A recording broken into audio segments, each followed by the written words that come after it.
बिल्व मंगल जी अपने घर की सारी संपत्ति, चिंतामणि बहुत सुंदर वैश्या थी, वो भी अनुराग करती थी बिल्व मंगल जी से। बिल्व मंगल जी तो न्यौछावर थे।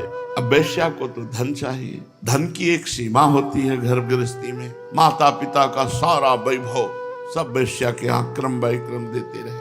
अंतिम में जब माता पिता ने देखा था कि वैश्यागमन करने लगा तो बड़ी सुंदर सुशील पतिव्रता लड़की से विवाह कर दिया।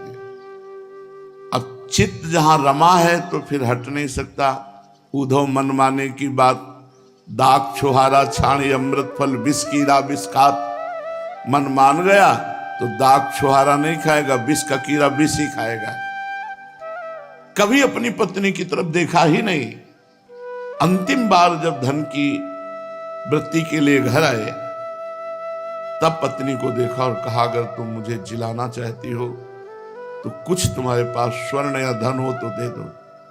आज तक जिंदगी में बात ही नहीं की थी जब से ब्याह हुआ था। तो उसने कहा, प्राणेश्वर, ये जीवन आपके लिए है। कैसी मतलब कैसी आसक्ति कैसी होती है। पतिव्रता पत्नी, सुंदर, आज तक बात नहीं की, उसने अपने श्रृंगार उतार कर सौभाग्य के दे दिए। बड़ी विचित्र दशा में गए। चिंतामणि ने कहा, कहां से लाए हो? बिल्व मंगल जी ने कहा कि मेरी पाणी ग्रहण की हुई एक पत्नी, जिसको आज तक मैंने देखा नहीं, आज देखा है। आपके सिवा मैं जी नहीं सकता, इसलिए उसके चरणों में प्रार्थना की तो ये आभूषण धिक्कार है। अब क्या इसके बाद लाएगा तू? निकल यहां से। जहां अधिक आसक्ति होती है उसका वियोग मार देता है, मार देता है। वो कोई आसक्तिवान ही जान सकता है, दूसरा नहीं जान सकता। दो चार उनके जन थे, धक्का लगाया, बाहर करो इसको। भगवान की शायद कृपा को यही मंजूर था।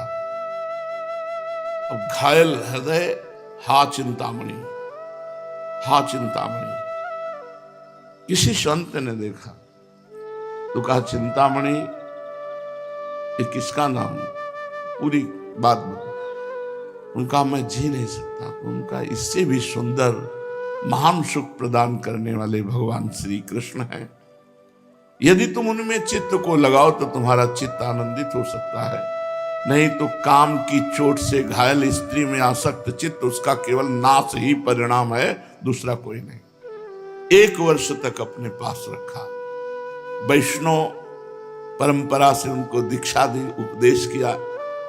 उन्होंने कहा, मैं भ्रमण करना चाहता हूं, क्योंकि मन जो चंचल, भोगी, अशांत, वो एक जगह टिकना नहीं चाहता। मन नवम नवम।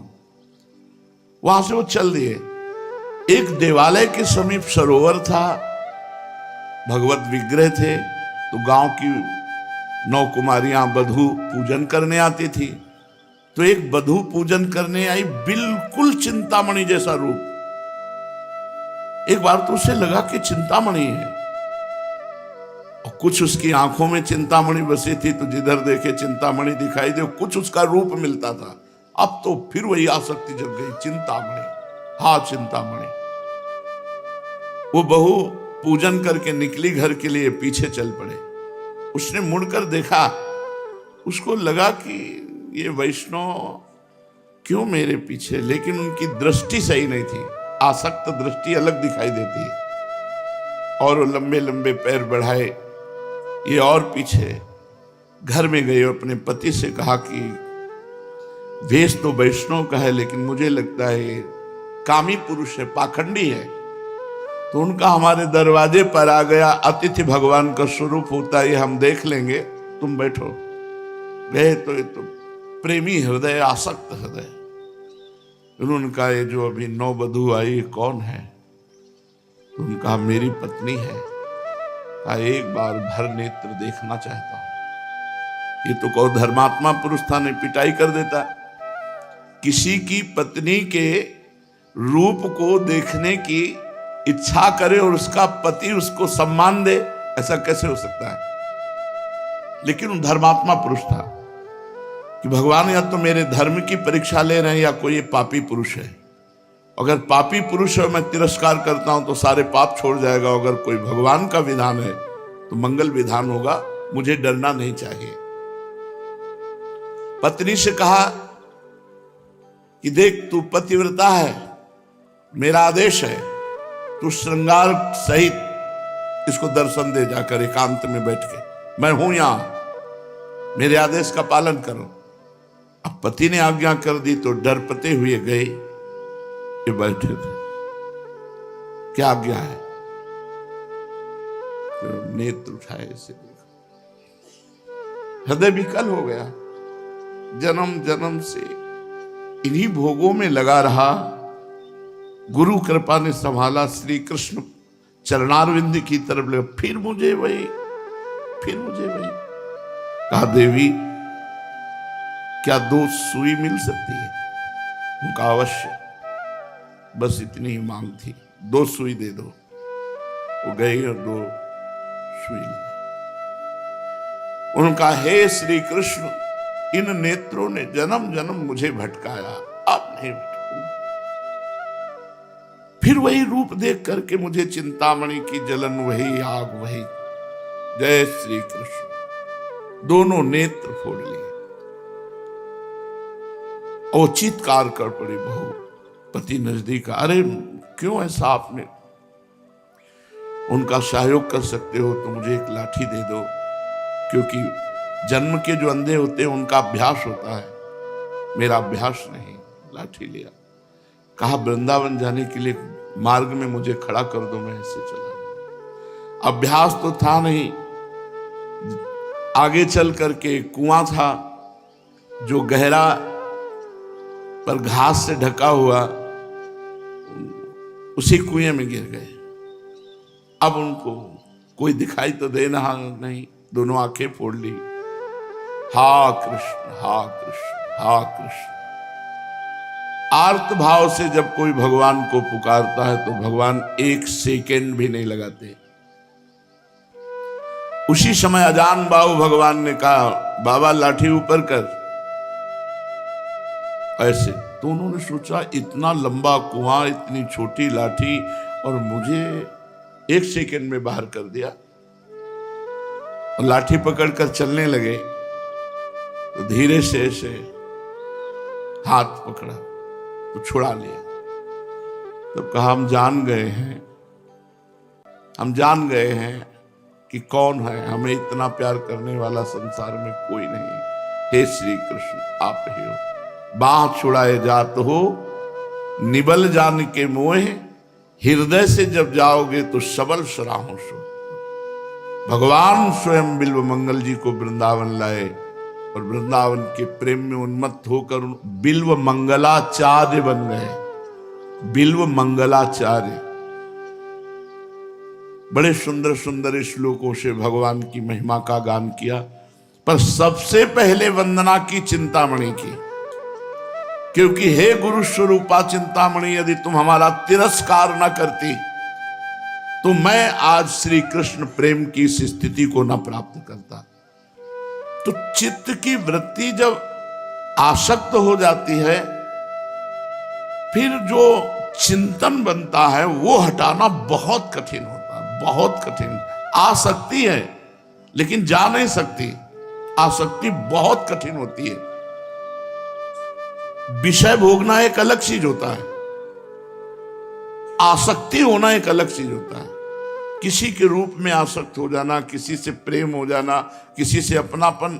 भोगी पुरुष ऐसा नहीं करता। भोगी पुरुष तो नवम नवम केवल अपने भोग की चाट रखता है, लेकिन आसक्त पुरुष एक पे आसक्त हुआ तो चाहे त्रिभुवन की सब सुंदरी आ जाए, वो आंख उठा के नहीं देखेगा, उसी पर आसक्त होगा। ऐसी आसक्ति चिंतन में पूरी की पूरी अधिकार कर लेती, फिर दूसरा चिंतन नहीं रहता। इसलिए श्रीपाद कह रहे, स्त्री रूपा मेध्य पिंडे मुहुर मृत धिया नित्य लोलुभ्यमानम। जब स्त्री शरीर में या पुरुष शरीर में आसक्ति हो जाती है तो नित्य नवम नवम लुभायमान चित्त होकर उसका चिंतन करता है। हमें सबसे ज्यादा यही बाधक लगता है। कंचन का तो वैराग्य, जो जहां है वहीं छोड़ दो, भाग जाओ। कीर्ति का निकल जाओ यहां से, 100-200 कोस, खत्म खेल, कीर्ति कौन जानेगा तुम्हें। लेकिन कामिनी वो हृदय में बसा रहेगा। चिंतन, चिंतन हम प्रभु के लिए देना है, वही चिंतन कामिनी ने छीन लिया तो फिर भजन किसका होगा। इसलिए अपनी अपवित्र देह और सामने वाले की अपवित्र देह, ऐसा जान करके मृत बुद्धि को मत धारण करो। ये मृत बुद्धि है कि शरीर राग का चिंतन करते हुए समय व्यतीत करो। भोग की चिंतन वृत्ति बहुत ही खतरनाक। वो वही जानता है जो भगवान के मार्ग में चलते हैं, जो भोगों में गिरे हुए वो क्या जाने इस बात को। चक्षुर्न क्षुद्र जीवैरपि विहित मृषा माननात्यंत मग्ना। नेत्रों को संभालो, ये बार बार फंसा देते हैं, इनको थोड़ा पर्दे में रखो, ये पलक रूपी पर्दा रखो।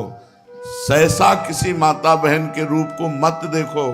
शास्त्र आज्ञा करता है, जो चाहे आपन कल्याणा, सुजस सुमति शुभ गति शुभ नाना, सो पर नारी लीलार गोसाई, तजौ चौथ के चंद की नाई। जैसे चौथ का चंद्रमा देखने से कलंक निश्चित लगेगा कोई, ऐसे ही पराई माता बहनों के मुख चंद्र को देखकर काम भाव से निश्चित पतन हो जाएगा। जो चाहे आपन कल्याणा, सुजस सुमत शुभगति शुभ नाना, सो पर नार लीलार गोसाई, तजौ चौथ के चंद की नाई। जिव्यामिष्टान्न निष्ठा विनमति नमनाग वित्त संग्रधनु चित्तम। जवान अच्छे अच्छे पदार्थ खाने के लिए ही सदैव लालायित रहती है। जैसे मछली को चारा दिखाई देता है, कांटा नहीं दिखाई देता, और जब खाती है तो कांटा उसे फंसा लेता है। ऐसे ही हमें भोजन स्वादिष्ट दिखाई देता है, लेकिन उसमें जो आसक्ति रूपी कांटा है वो नहीं दिखाई दे रहा है। अगर भोजन का स्वाद लेने का भाव बना हुआ है तो भगवत प्रेम जागृत नहीं होगा। खान पान सुख चाहत अपने, तिनको प्रेम छुअत नहीं सपने।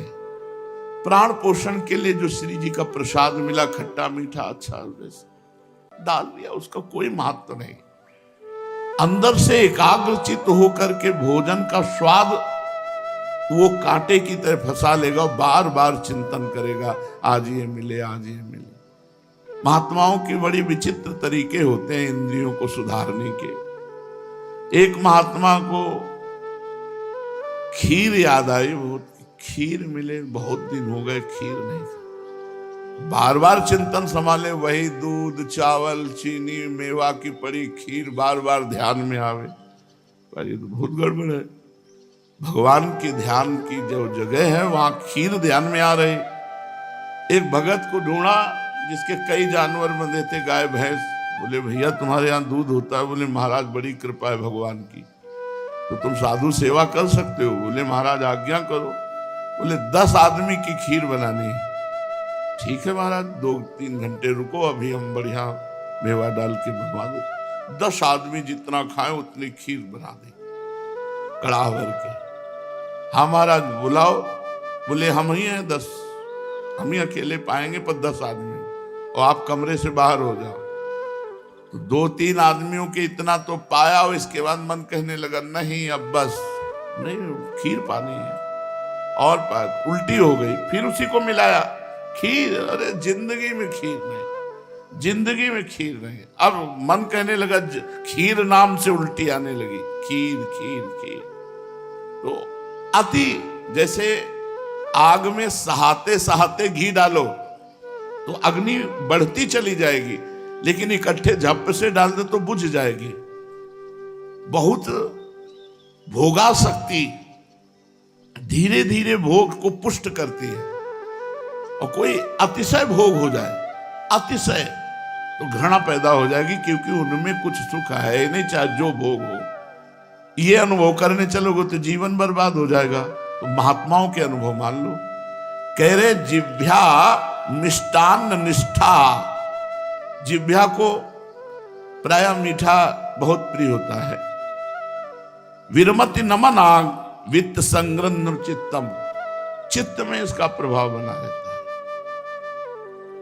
भोजन और जनेन्द्री, इनका बहुत सीधा संबंध है। रसेंद्री और जनेन्द्री का सीधा संबंध है। भजन में जिसकी उन्नति हुई है आज तक, उसने भोजन के स्वाद को छोड़ा है, तभी उन्नति हुई है। अब अपने लोगों को स्वाद की तो बात जाने दो, पेट भरने की व्यवस्था, पेट भरने की आश्चर्य मानोगे। कहते हैं काशी अन्नपूर्णा की नगरी किसी को भूखा नहीं रहने देती।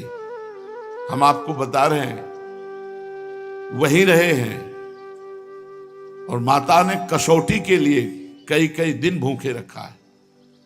80 घाट के भिक्षुकों के बीच में बैठ जाते थे शाम के जाके, एक नियम था बस, कमंडल का ढक्कन खोल के ऐसे बैठ गए। आते थे दानी लोग, आते थे जो देते थे। तो अब जैसे सतुआ बांटना, 200 साधु बैठे हैं तो इतना इतना सतुआ, बस जो ही ढक्कन में उतना सतुआ आया, तो जैसे शहद और आयुर्वेदिक औषधि चाटी जाती है, ऐसे गंगा जल मिला के चाट लिया वैसे भजन के लिए। और गंगा जी में इतने पावरफुल परमाणु होते हैं कि दूध में भी उतने नहीं होते। ऐसी गंगा जी की पुष्टता हमको अनुभव में आती थी। गंगा जल से संपूर्ण भोजन की पुष्टता हो जाती थी। एक दिन इतनी विकलता भोजन की हुई, इतनी विकलता हुई, लगा कि आज भोजन मिलना चाहिए, एकदम विकल। तो 2 साधु आए 80 घाट में। वह कपड़ा लत्ता से पता चलता था कि महंत है। दंडोत महाराज, हम ऐसे किसी से बोलते नहीं थे। दंडोत, कहाँ रहते हो? घाटों में। भोजन कहाँ पाते हो?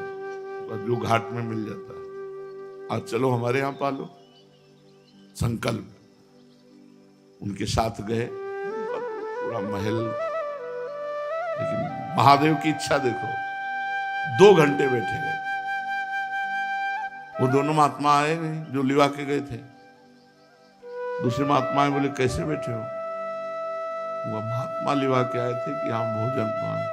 पंगत तो हो गई। तो कहा अच्छा नहीं मिलेगा। बोले आना हो तो कल आना, आज तो आना नहीं। महादेव उठे वहां से चले।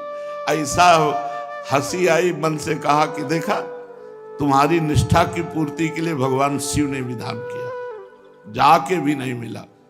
भजन करना है तो भोजन से भजन का नाश भी होता है, और भोजन से भजन की वृद्धि भी होती है।